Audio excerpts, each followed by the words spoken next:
Welcome back to another episode of The Racing Show, episode 7 now. So, take a quick look back at last weekend.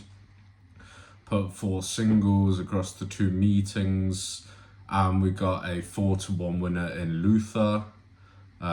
Quite impressive, to be honest. Thought he'd do that well, and he did. Definitely want to keep on side going forward.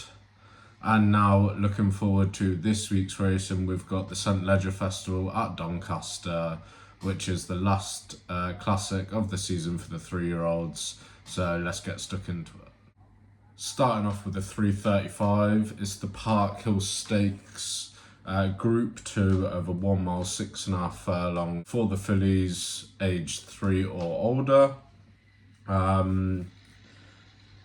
There was kind of 3 on my shortlist for this one. It was looking like Scenic, Night Sparkle and Mistral Star. And the tip is going to be the latter, Mistral Star, in this one.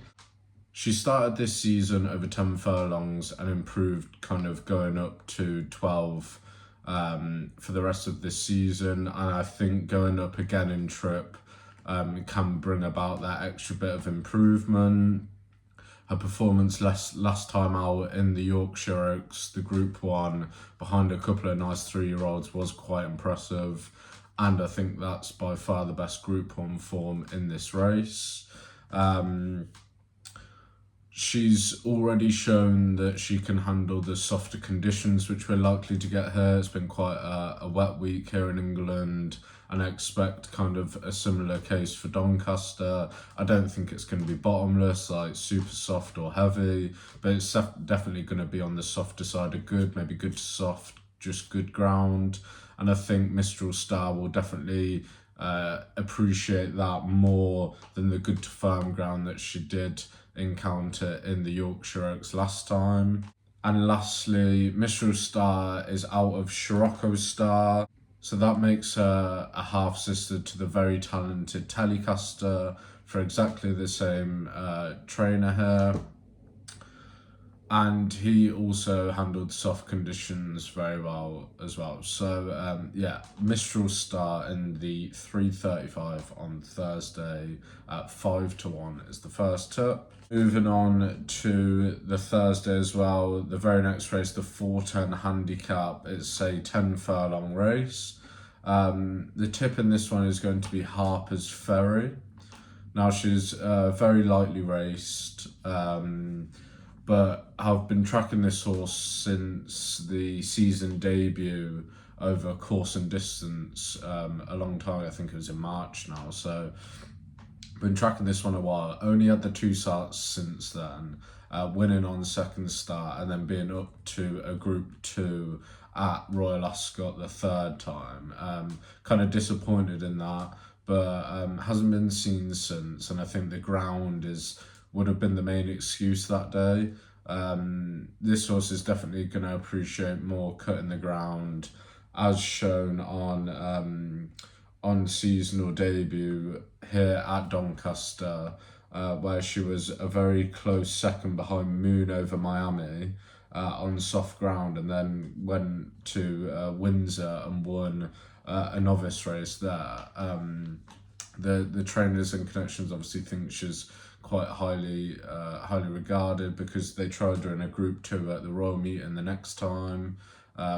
As I kind of mentioned, disappointed a little bit in that, but I still think a lot of ability is retained there. This is the first try of a handicap for Harpers Ferry, and at a rating of 93, I think there could be a lot in hand still here, especially since now she gets the right conditions for her.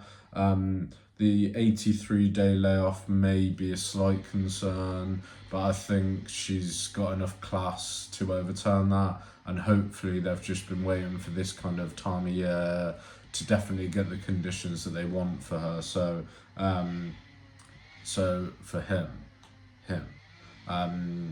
So he's been gelded, which I think is a positive.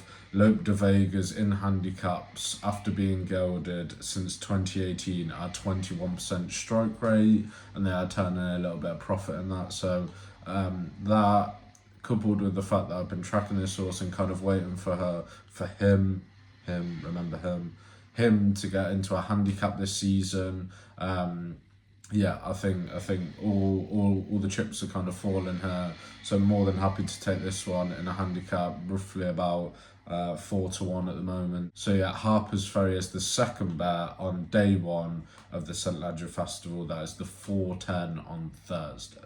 Moving on to Friday now, in the first race of the day, the 150, the Mallard handicap over 1 mile 6 furlongs. I'm going to be taking Subsequent in this. Was very impressive last time out at Newmarket, trying the trip of 1 mile 6 furlongs for the first time. I think soft ground is key to this horse, and clearly got those conditions last time out. He posted a RPR of 100 that day, and the fact that he's only rated 95 makes me think there's still a lot more to come and possibly more in hand.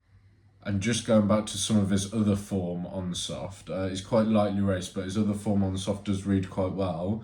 In that he ran against Master Builder in a novice on soft ground over 10 furlongs and was just narrowly beaten by a head. Master Builder, obviously, recent winner last weekend. So, a Saturday winner. So he's got good form in the book. Obviously, won last time out. That was on soft as well. That was first time tried at 1 mile 6. So yeah, we've kind of got those similar conditions again. We've got a better jockey, looked impressive, 20 days, in good form. Yeah, happy to say Subsequent here, an improver going places at 11-4. And finally, moving on to Saturday, the crown prize of the festival, the St Ledger. It's a 1 mile 6 race for 3-year-olds. The last classic of the season, one of my favourite races. Yeah, let's have a look at the kind of field, the odds, and the kind of usual stuff that we do for the bigger races.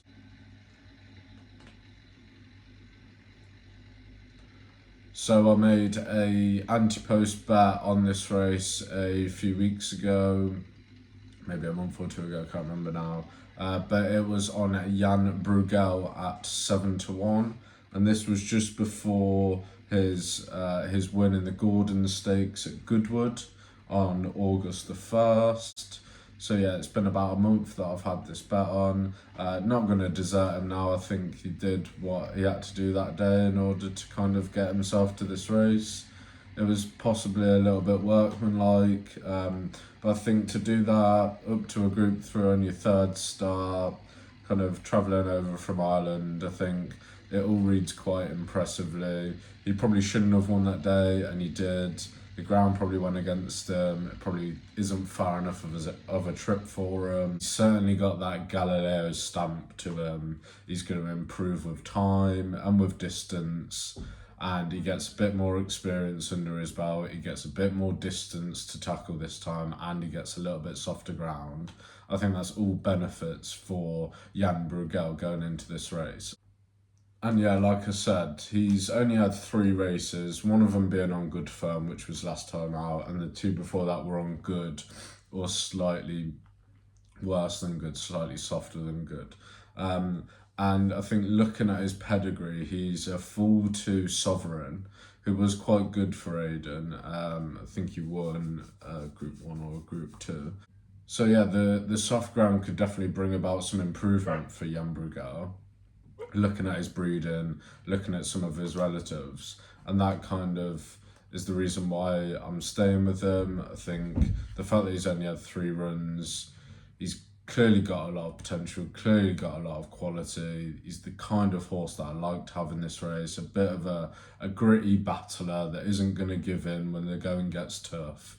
So Jan Brueghel in the St Ledger at 4-1 currently is the 4th and final bet of the St Ledger.